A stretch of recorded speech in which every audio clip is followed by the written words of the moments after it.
Yun guys, yung request nyo na Suzuki Access. Ito na, test ride na natin.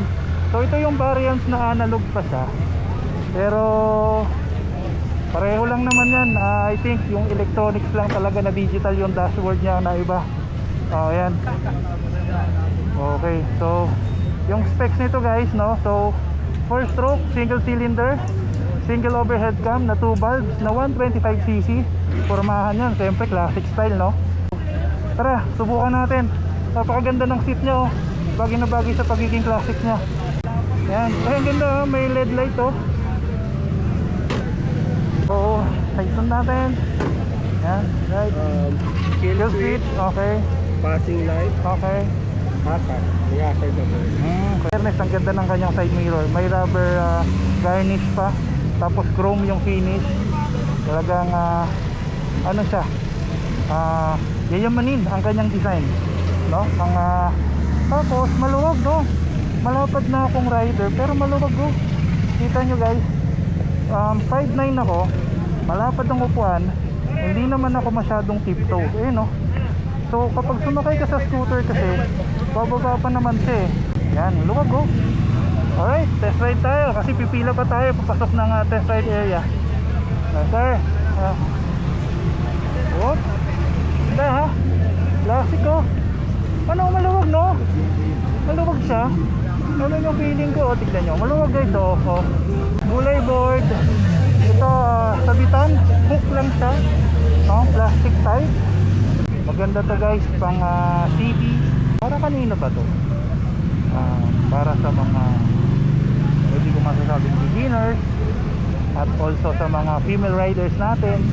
Baga yung mga misis nyo o mga kapatid at minsan yung babae, kung gusto mag-try ng motor at natatakot, I guess okay dito sa motor na to kasi easy handling, oh. Hindi rin naman ganun ka powerful. So in a sense talagang pang newbie na to, no? Friendly. So guys, magaan ang manubela niya, no? Kung medyo kinapos din kayo para sa viewer, no, na budget, ito rin, no? Pwede na to. So ito guys, yung mas upgraded ng kaunti ng Suzuki Access. So medyo pinasosyal ng kaunti dahil digital yung kanyang dashboard, pero from the specs standpoint pareho lang naman sila, pero may mga pinagkaibahan tulad yan, digital dashboard. Tapos ano pa ba? At kung ano guys, ito metal to guys, oh. Yung kanyang tapalodo, pati ito. Yan, yung sa gilid ba? O ito lang. Ito, metal. Metal yan. Ano po ba? Plastic. So, yun yata, yung tapalodo ang metal. Yan. Pupost ko guys yung presyo ng dalawa. Pero sa ngayon, test ride natin tong Access na digital ang kanyang dashboard. Nakalagay dito 39.3 kilometers per liter. So I think baka yun yung average nya. Chill ride, appreciate mo lang yung biyahe mo.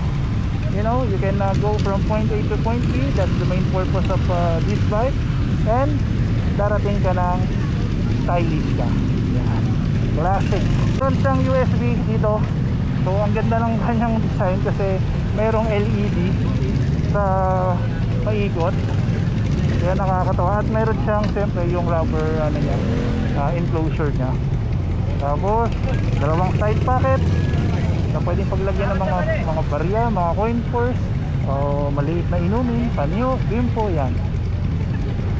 Ito, matabang side mirror na chrome finish at rubber yung kanyang garnish na nagigandahan ako dyan. Yung ride nito, no, may masasabi ko sa inyo na wala naman akong masyadong reklamo. Kung ihahambing ko to, dahil isa lang naman ang scooter ko, NMAX,